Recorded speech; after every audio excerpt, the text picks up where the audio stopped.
Yo, welcome to Strive Reviews, and we're going to be talking about Toonami and how that affected my life, and continues to affect my life today. Now, Toonami started on Cartoon Network from 1997 to 2000. Now, 1997, I was six, but I really didn't start watching Toonami until 1999, and when they had Tom, which is Toonami Operating Module. And they had that whole long spiel like, oh, I'm the new Moltar, I'm gonna put Moltar up there, and then, or his name if you guys don't know who Moltar is. And then he's like, let's go into this journey about the future. And then what did I see? Anime. Now, previously before that, I've seen Dragon Ball Z. My uncle had Dragon Ball Z tapes and had Street Fighter tapes, so I knew what anime was, but I didn't know what anime was. So when I seen Dragon Ball Z, I was like, oh snap, I know what it is, but I know the stories. I was just watching the movies, like episode 1 or movie 1 from 13. Then they had things on there like Sailor Moon and Robotech. Now this was after school programming. I was going to a school, a private school at the time, and I was running to get to my grandma's house just to catch the ending of Dragon Ball Z at 3:30. And then from then on, I watched Robotech, then I watched Sailor Moon. Boom, then they put Thundercats back on, and that's when I knew what Thundercats was. And I was like, yo, it's lit. Mind you, Thundercats came out in the 80s, and I thought this was something new to me. So my dad was like, oh yeah, I used to watch Thundercats. That's why I fell in love with anime, for real. Because I was exposed to so many heavy hitters. Sailor Moon, Complex. I'm like 11, 12, 10. Robotech, Complex. Dragon Ball Z is not really that complex, but it is. Learning different moral stories from Lionel and Snarf shaped me, and that led me to wanting to know more. And then boom, Toonami had an online website, Toonami.com, where you can play like Dragon Ball Z games and things like that. And that's when I started usually using the internet, was because of Toonami. And that's when I started looking up different animes. And by doing that, I started developing my category, bro. I don't even know how many animes I've seen from like 2000 to right now. It's an astronomical amount. And that's all from that. Cartoon Network really hit it hard for me. Let's speed it up sometime.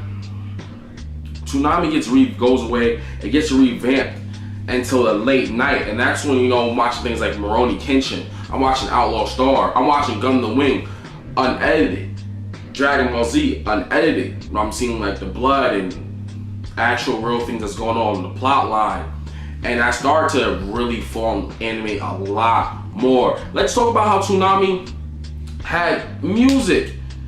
The 2001, the Gorillas.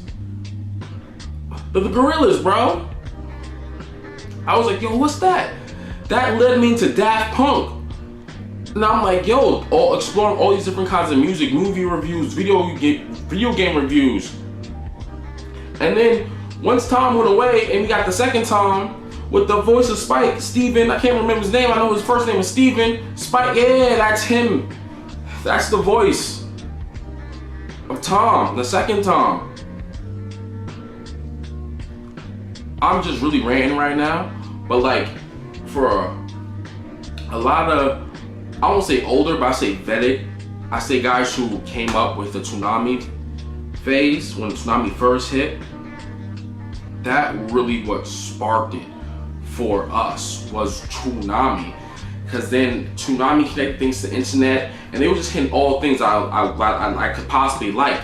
Hip hop, video games, anime, online, buying things online, trying to get my mom to put her number in so I can get Toonami shirt, but nobody really trusted the internet back then, so I didn't get that.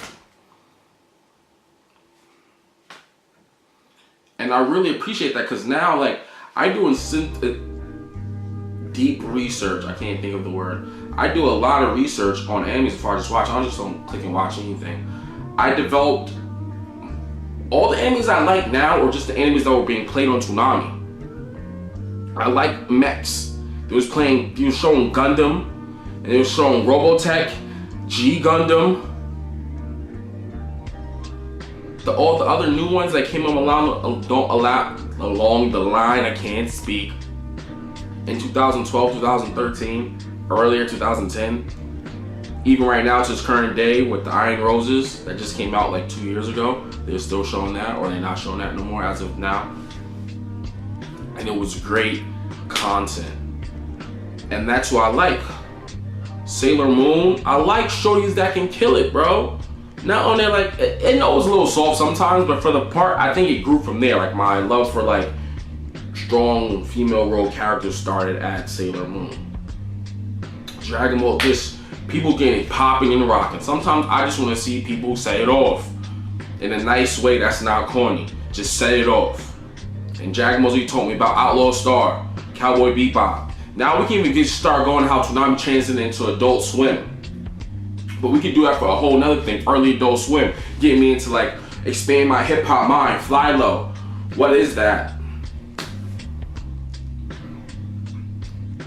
Thank you, Cartoon Network. Thank you, Toonami. And then thank all the creators of the anime, and that you guys sent over these licenses or allowed them to buy them so we can watch them. It's a great thing.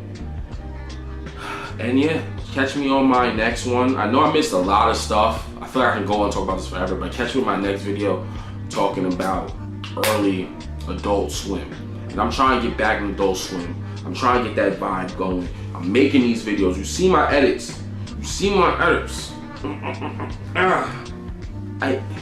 Holla at me, baby. Strive.